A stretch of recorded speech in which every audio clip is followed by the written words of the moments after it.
We're looking at TikTok. We may be banning TikTok. TikTok going dark as a U.S. ban goes into effect. Would be the appropriate age to have a child get on TikTok?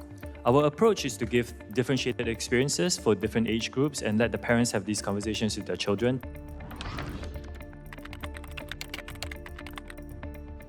In the winter of 2025, a battle that had simmered for years finally reached its boiling point. But this wasn't a war waged with missiles or drones. It was fought with algorithms, laws, and the fate of a billion-dollar app trapped between two superpowers. On January 17, 2025, the United States Supreme Court delivered its final word: TikTok, unless sold by its Chinese parent, ByteDance, must be banned. A video sharing app that's wildly popular, TikTok, could be banned in the United States. Unanimously, they ruled that the national security risk outweighed concerns about free expression. With that, a new front in the digital Cold War snapped into place. The seeds were planted years earlier. TikTok's stunning rise from a teen sensation to a global phenomenon was meteoric. But while millions shared dances, recipes, and memes, intelligence officials in Washington were sounding alarms. What if this app wasn't just fun? What if it was a Trojan horse, slipping Beijing into the pockets of 100 million Americans? It sounded like paranoia, but to officials in the Pentagon and CIA, it was a digital invasion. In August of 2020, President Donald Trump invoked emergency powers. His order banned TikTok unless ByteDance sold its U.S. operations. It was unprecedented, an executive strike against a viral app. Behind closed doors, tech giants scrambled to broker a deal. Microsoft, Oracle, even Walmart circled like sharks. But ByteDance refused to be cornered. TikTok sued the U.S., calling the order a smash and grab. And as the 2020 election approached, Trump's crackdown quietly fizzled. When President Biden took office in January 2021, he paused the crusade. By June, he had revoked Trump's ban, offering TikTok a reprieve, but not a pardon. TikTok, the Biden administration just announced it won't enforce the ban. Instead, Biden ordered a broader review of all foreign-owned apps. For a time, it seemed TikTok had survived. Its American user base exploded, over 100 million strong. It was culture, economy, community. Banning it now? Unthinkable. And yet, behind the scenes, the fuse was still burning. The digital Cold War had found its battlefield. Not in code, but in culture. Not in tanks, but in trends. And what came next would test America's ideals, its politics, and its grip on the future of the internet itself. The battle lines were drawn, and as lawmakers readied their gavels, teens readied their hashtags. The war for TikTok's soul was just beginning.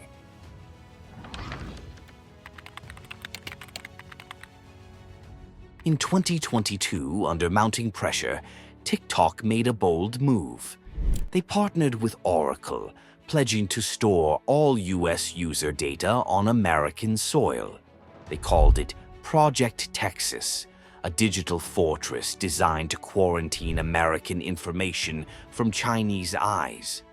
But just months later, the firewall cracked. ByteDance employees were caught spying on American journalists, using TikTok's data to track IP addresses and movements.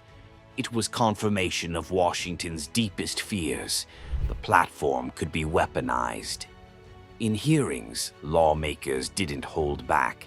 They called TikTok digital fentanyl, an addictive stream of influence disguised as entertainment. An app that could steal minds as easily as it could steal data. But outside Capitol Hill, a different reality unfolded. Gen Z didn't see TikTok as a threat. They saw it as culture. As Congress fumbled questions about Wi-Fi and phone cameras, users roasted them with viral ridicule. The FBI issued a chilling warning. The Chinese Communist Party could use TikTok to manipulate public opinion or install spyware across the US. And in a rare moment of unity, Republicans and Democrats agreed. TikTok had to go. By 2023, TikTok was back in political crosshairs. Even Donald Trump, the man who once tried and failed to ban it, began softening his stance. But Congress was ready to finish what he started. A whistleblower revealed that Project Texas was never fully isolated. Engineers in Beijing still had backdoor access. In a world already anxious about foreign tech, this wasn't just a glitch. It was gasoline on a geopolitical fire. And just like that, patience evaporated. Lawmakers drafted a bill that didn't mince words. TikTok would be banned, unless it severed all ties with China.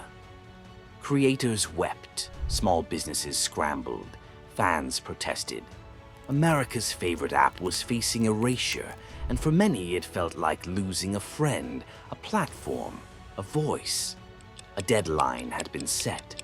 The fuse was lit, and as the clock began ticking toward TikTok's reckoning, the war moved from Congress to the courtroom and to the hands of one man about to return to the White House.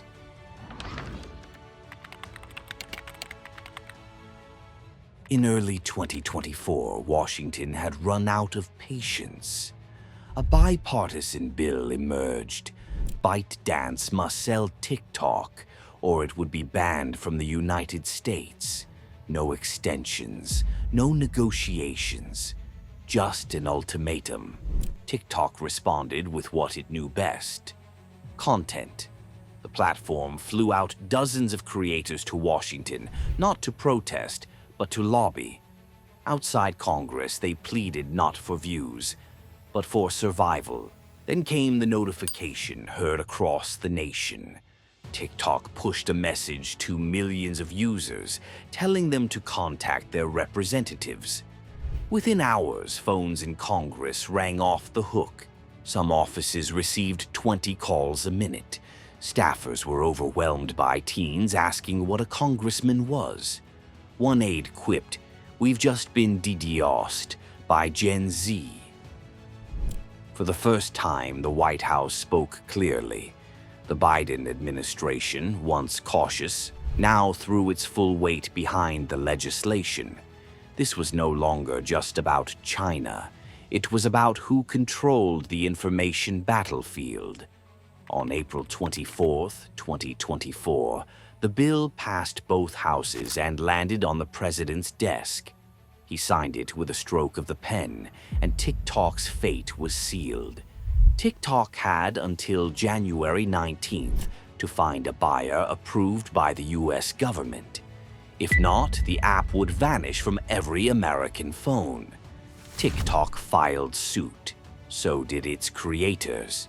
They argued the ban violated their First Amendment rights and targeted a single company without due process. The fight moved to the courts, but the clock kept ticking. As the lawsuits crawled, millions prepared for doomsday. Creators downloaded years of work.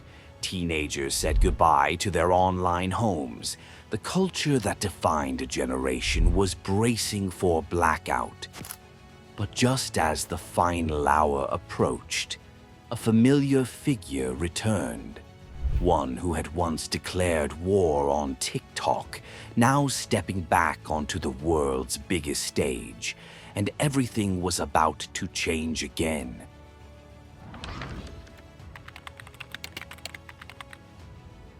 On the night of January 18th, 2025, TikTok went dark. Without a court victory and with the deadline set, the app complied with the law.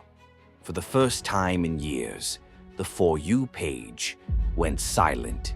It wasn't just gone, it was outlawed. TikTok disappeared from app stores, access disabled by the company itself. In one notification, 100 million voices were muted.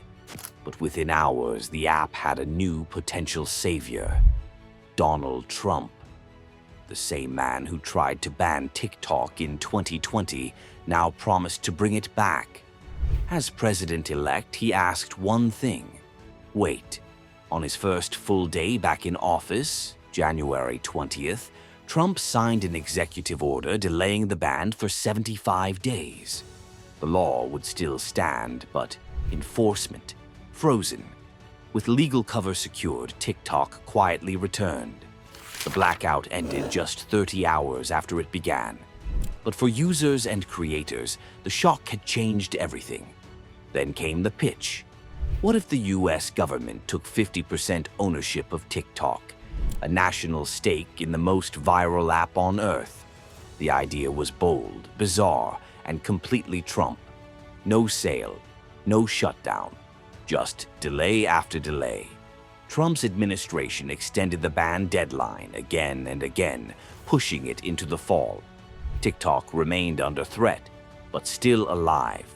To buy time, Trump's team sent legal letters to Apple, Google, and internet providers. They promised immunity from penalties if they kept supporting TikTok, skirting enforcement through legal finesse. The world watched. Some praised America's crackdown. Others warned that if the US could ban an app so widely used, what would stop other nations from doing the same? The war wasn't over. It had simply gone underground. And in the halls of power, in courtrooms, and on our screens, the next battle for TikTok's future was about to begin.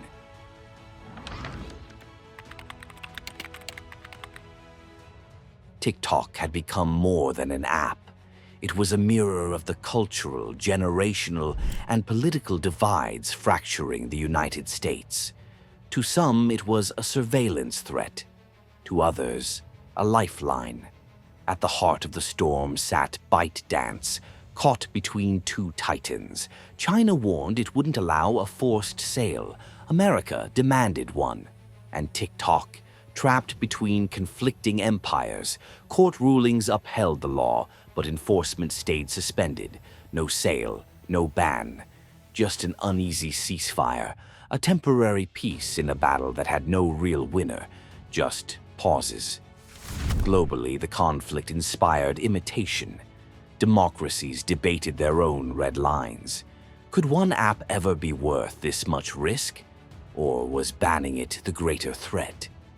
This wasn't just about TikTok anymore.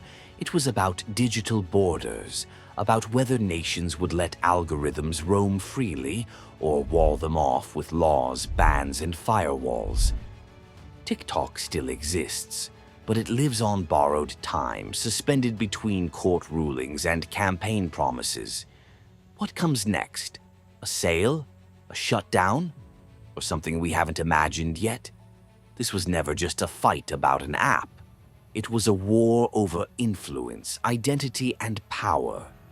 And whether it's TikTok or the next platform, one truth remains. In the digital age, control isn't just about who writes the laws. It's about who writes the code.